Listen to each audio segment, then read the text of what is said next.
In the high-stakes world of global finance, trust is the only currency that truly matters. A piece of paper holds value only because millions of people agree to believe in it. But in the spring of 1990, a quiet, dark room in a London bank became the epicenter of a crisis that threatened to destroy that belief entirely.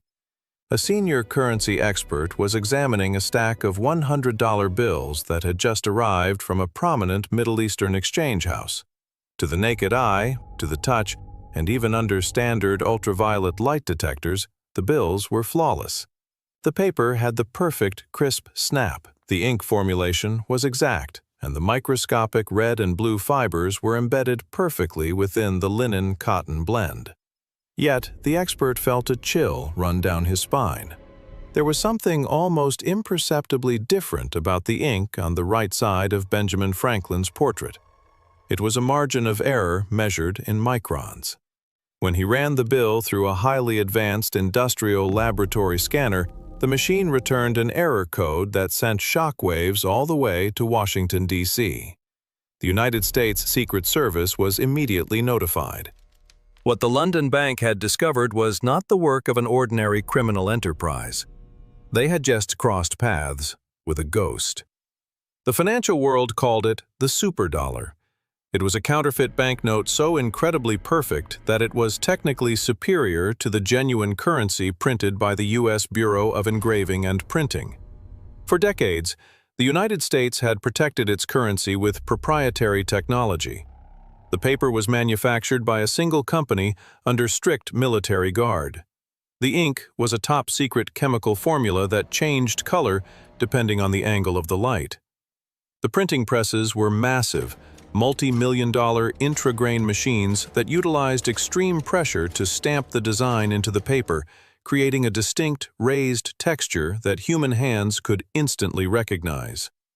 The U.S. government believed that no criminal organization, no matter how wealthy, could replicate this industrial ecosystem.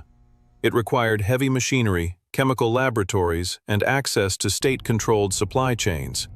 And that was precisely the terrifying realization that dawned on the Secret Service. The Superdollar wasn't made by criminals in a hidden basement. It was manufactured by a sovereign state. A foreign government had turned its national infrastructure into a massive counterfeiting operation, launching a silent, invisible economic war against the United States. The investigation quickly became a highly classified geopolitical chess match.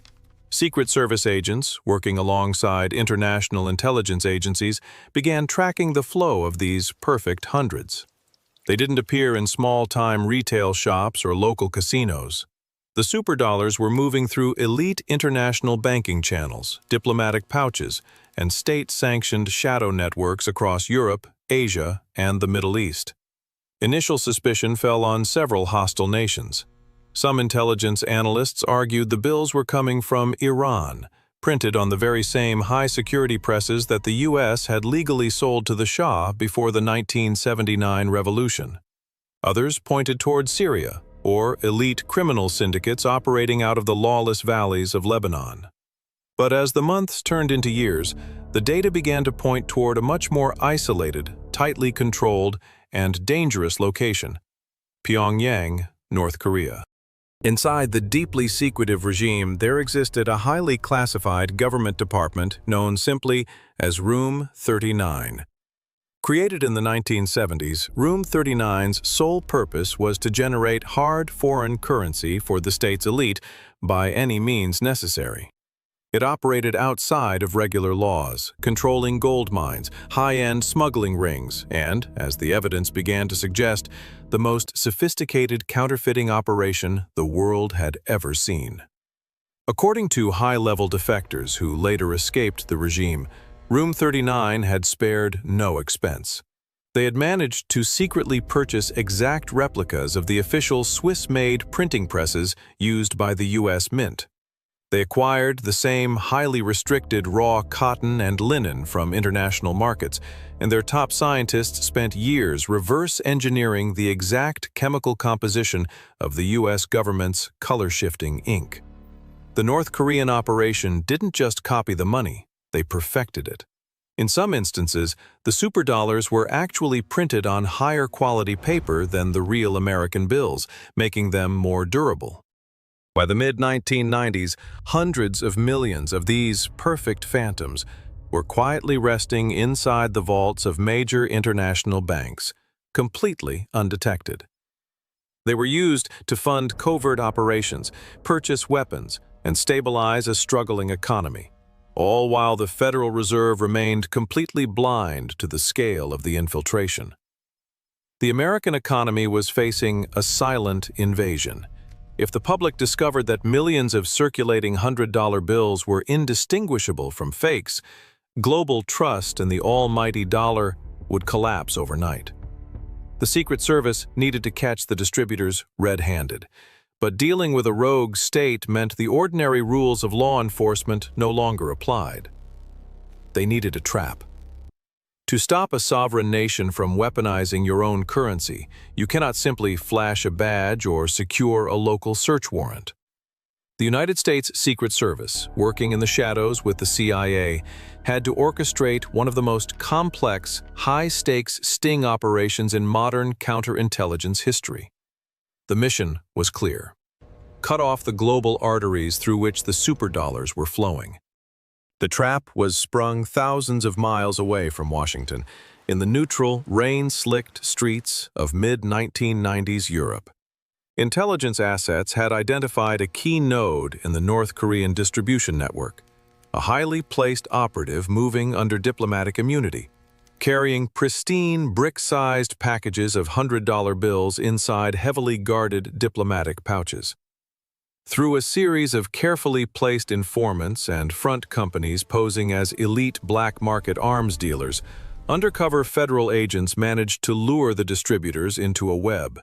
The sting took months of calculated patience. Every meeting was a gamble.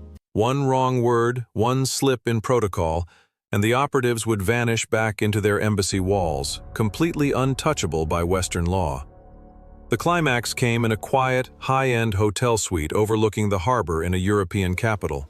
The cameras were rolling from hidden mirrors as the North Korean representatives opened a heavy leather briefcase. Inside, stacked in neat, vacuum-sealed blocks, were millions of dollars. The agents went through the motions, checking the bills under ultraviolet lights and running their fingers over the raised texture of Franklin's coat. The fakes were beautiful. They were, for all practical purposes, perfect. But this time, the agents weren't looking to verify the bills. They were waiting for the signal. As soon as the transaction was agreed upon and the shadow assets were transferred, heavily armed tactical units breached the room. The diplomatic immunity they relied on was shattered by the sheer scale of the international conspiracy they had participated in. The arrest sent a devastating message across the globe. The Phantom Network had been compromised. In the years that followed, the United States realized that simply catching the distributors wasn't enough. As long as the old printing plates existed, the superdollar would keep coming.